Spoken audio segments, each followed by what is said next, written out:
Assalamualaikum mga sis. So for today's video mga sis is magluluto ako ng adobong pusit mga sis. Yan po ang aking mga recipe mga sis. So mga sis, mag-start na tayo mga sis. Una mga sis, nagpainit muna ako ng kawali mga sis and nilagyan ko ng oil. And then painitin muna natin mga sis. And next is ilalagay natin ang ating lamas mga sis.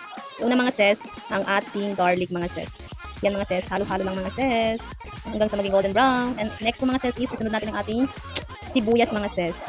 Yan, ganyan po talaga ako magluto mga sis. And next is ang ating luya mga sis. Pampatanggal lang sa mga sis. Ang aking favorite mga sis, ang aking siling na buyo, hindi yan nawawala mga sis. Super favorite ko talaga yan mga sis. So, halo-halo lang mga sis para maluto masyado. And then next is ilalagay na natin ang ating pusit mga sis. So, hindi ko na hiniwa-hiwa yung mga pusit mga sis kasi tinabad na ako mga sis. So, ganyan na lang maglagay. And then, ilalagay ko naman siya ng ating silver swan toyo mga sis. Konti lang yan mga sis ha. Hindi marami mga sis, konti lang kasi para hindi siya maging maalat. And then, konti din ng vinegar mga sis.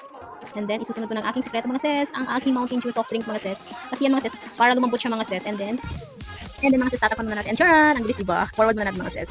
And then mga sis, lalagyan ko na siya ng mafran. Dahil yan ang nagpapadagdag sarap din sa aking nilulutong adobo mga sis. So, ganyan lang mga sis. And then, lalagyan natin siya ng paminta.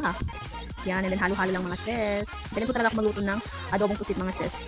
I recommend mga sis, kung pag natikman nyo ito mga sis, grabe, sobrang sarap mga sis. And then, for the last is, lalagyan natin siya ng magic sarap mga sis. Ganyan talaga ako magluto mga sis. Hindi mawawala talaga ang aking magic sarap. Dahil nasa akin ang tunay na magic. Char! Thank you for watching!